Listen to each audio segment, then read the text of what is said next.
नमस्कार दोस्तों, आप सभी का एक बार फिर से स्वागत है ज्ञान का फैलाव चैनल में। जैसे कि आप सभी को पता है कि अब तक मैं जितनी भी वीडियोस लेकर आई हूँ, उसमें मैंने कुछ ना कुछ ट्रिक्स बताई हैं कि कैसे हम हिंदी को और अधिक सरल बना सकते हैं। उसी तरह आज फिर मैं एक नई ट्रिक लेकर आई हूँ। जैसे कि आप सभी को पता है कि भारत में संविधान की 8वीं अनुसूची में 22 भाषाओं को मान्यता दी गई है, लेकिन अगर हमसे कोई पूछे कि ये 22 भाषाएं कौन सी हैं, तो हम नहीं बता सकते। उसमें से कुछ भाषाएं हम भूल जाते हैं। तो उसी बात को ध्यान में रखते हुए मैं एक नई ट्रिक लेकर आई हूँ, जिसके माध्यम से हमें उन 22 भाषाओं को याद रखना और भी आसान हो जाएगा। तो चलिए देखते हैं वो नई ट्रिक क्या है।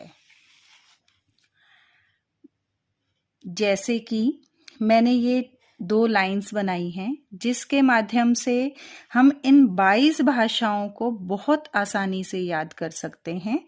तो आइए चलिए देखते हैं कि किस तरह से हम इन 22 भाषाओं को सिर्फ 2 मिनट में याद कर सकते हैं।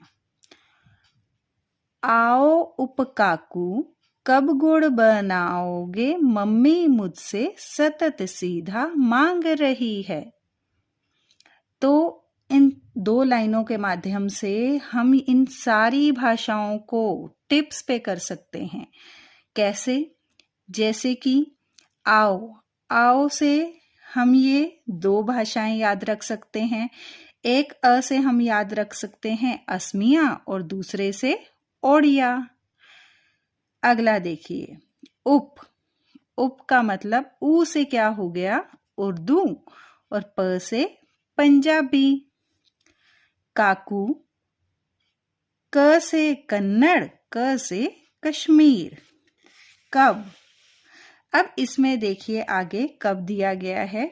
क से कोंकणी, ब से बांग्ला।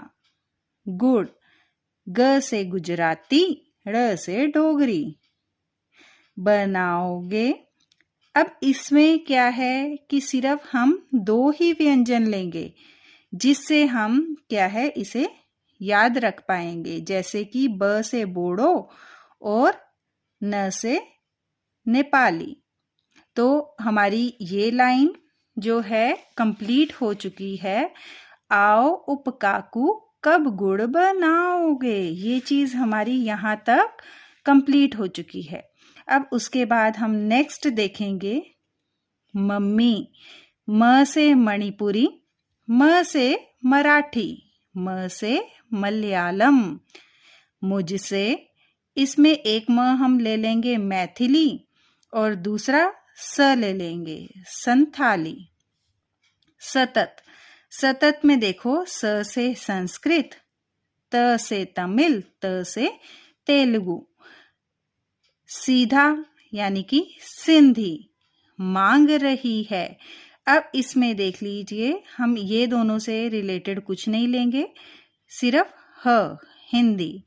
तो आपने देखा कि किस तरह से हम इन 22 भाषाओं को बहुत अच्छे से याद कर सकते हैं, वो भी ट्रिक से, टिप्स से। जैसे कि एक बार दोबारा हम पढ़ लेते हैं। आओ उपकाकू, कब गुड़ बनाओगे, मम्मी मुझसे सतत सीधा मांग रही है। मैं आशा करती हूँ कि मेरी ये छोटी सी कोशिश आप सबके काम आएगी, और ये सिर्फ हिंदी में ही नहीं, जीके में भी आपके काम आएगी। जो कॉम्पिटिटिव एग्जाम्स होते हैं उसमें पूछ लिया जाता है कि 22 भाषाओं में कौन सी भाषा है, ठीक है।